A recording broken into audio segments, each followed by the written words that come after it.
अगदी जलद व अचूक बातम्यांसाठी पाहत रहा महामीडिया 24 सदैव तत्पर। आमदार राहुल आवाडे यांच्या पाठपुराव्यातून इचलकरंजीतील पुरवठा कार्यालयासाठी आवश्यक इष्टांक मंजुरी मिळाली असतानाही पात्र लाभार्थ्यांना रेशनचा लाभ मिळत नसल्याचा आरोप करत माजी नगरसेवक राजू बोंद्रे, नितेश पवार आणि सतीश मुळीक यांच्या नेतृत्वाखाली पुरवठा निरीक्षण अधिकाऱ्यांच्या कार्यालयासमोर ठिय्या आंदोलन करण्यात आले। जवाहरनगर परिसरातील 117 तर गणपती कट्टा परिसरातील 55 रेशन कार्ड धारकांना मागील अनेक महिन्यांपासून धान्य मिळत नव्हते। संबंधितांचा फेर सर्वे करून प्रशासनाने त्यांना 59,000 रुपये उत्पन्नाचा दाखला दिला होता।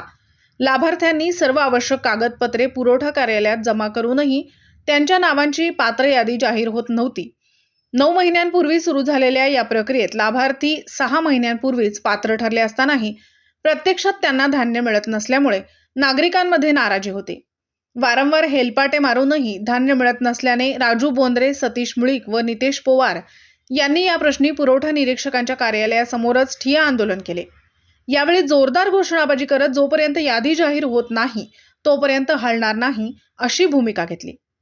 या आंदोलनाची दखल घेत पुरवठा निरीक्षकांनी संबंधित अधिकाऱ्यांची कानउघडणी करत सोमवारपर्यंत पात्र लाभार्थ्यांची संपूर्ण यादी जाहीर करण्यात येईल असे आश्वासन दिले। या आश्वासनानंतर आंदोलन मागे घेण्यात आले। त्याचबरोबर सोमवारी यादी जाहीर न झाल्यास सर्व लाभार्थ्यांसह पुरवठा कार्यालयातच आणखीन तीव्र आंदोलन छेडण्यात येईल असा इशारा राजू बोंद्रे यांनी दिला आहे। यावेळी भागातील नागरिक सहभागी झाले होते। तर मग चला सबस्क्राईब करायला विसरू नका महामीडिया 24 न्यूज चॅनलला। महामीडिया 24 सदैव तत्पर।